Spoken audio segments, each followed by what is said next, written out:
What's up, everybody? It's your man's KJ the Great, and we're dropping another edition of All Sports Media TV. We got some breaking news we got to talk about. Former world champion at 154 pounds. Former world champion at 154 pounds. Moved up to campaign at 160. And then eventually moved up to challenge Canelo Alvarez for the undisputed super middleweight championship of the world, taking his first loss, got dropped in the fourth round, that being Jaime Munguia, has tested positive for a banned substance after his last fight. Why is this such a big deal and a breaking news story? Because after that fight with Canelo Alvarez, Jaime Munguia signed with his trainer, Canelo Alvarez's trainer, Eddie Reynoso. Why is that such a head scratcher big deal? Because Eddie Reynoso has now had more than a few fighters test positive for banned substances. And it goes to show that this is not a coincidence. Canelo Alvarez tested positive for a banned substance, clenbuterol. The WBC raised the limits on that. You know, the cash cow, the We Back Canelo, the WBC World Boxing Council. He claimed he got that from eating meat down in Mexico, the steaks and all of that. He had another fighter test positive for a banned substance, Oscar Valdez. Really good fighter, by the way. And another former fighter that was under his belt, that being Ryan Garcia, and now Jaime Munguia. You mean to tell me that this is something that is a coincidence, or is it something that is going on within the camp? Eddie Reynoso is a two-time trainer of the year, Hall of Fame level trainer, and stuff like this keeps happening. What are they going to do about this?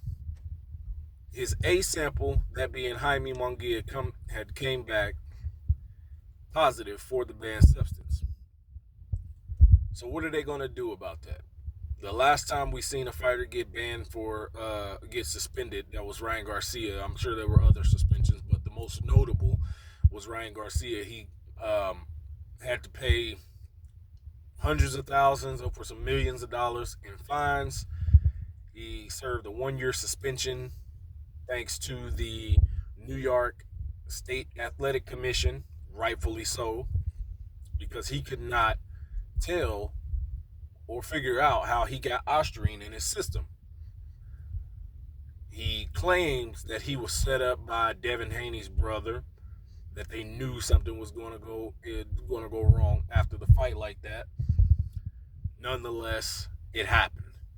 Now, a lot of people are like, how did Ryan Garcia and Jaime Munguia both test negative throughout training camp? Well, let's not forget, there's these things called masking agents.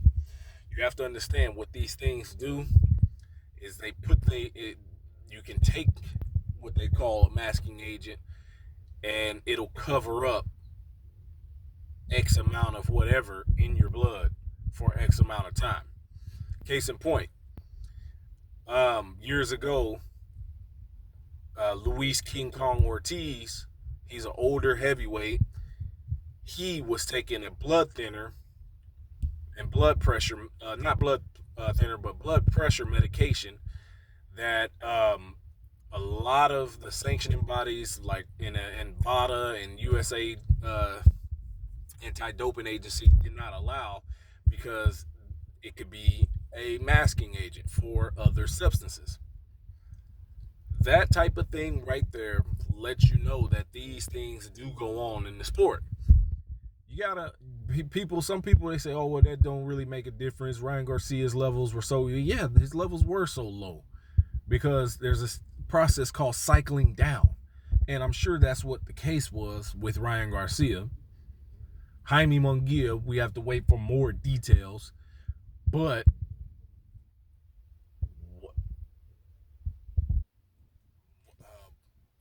what's going to be his reasoning? This is his first fight with Eddie Reynoso. He lost to his opponent who he just beat. He lost the first fight to him by knockout, upset of the year type of knockout. So what a lot of people are going to say, oh, well, he could have beat him without it. Well, if he could have beat him without it, what's the point in taking it? Look at Ryan Garcia. You seen the first fight with Devin Haney. You seen what happened in the aftermath. Look at this fight with Rolly Romero.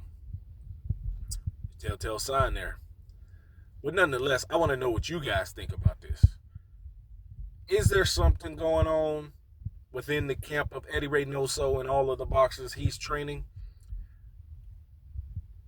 Let me know in the comments. Peace.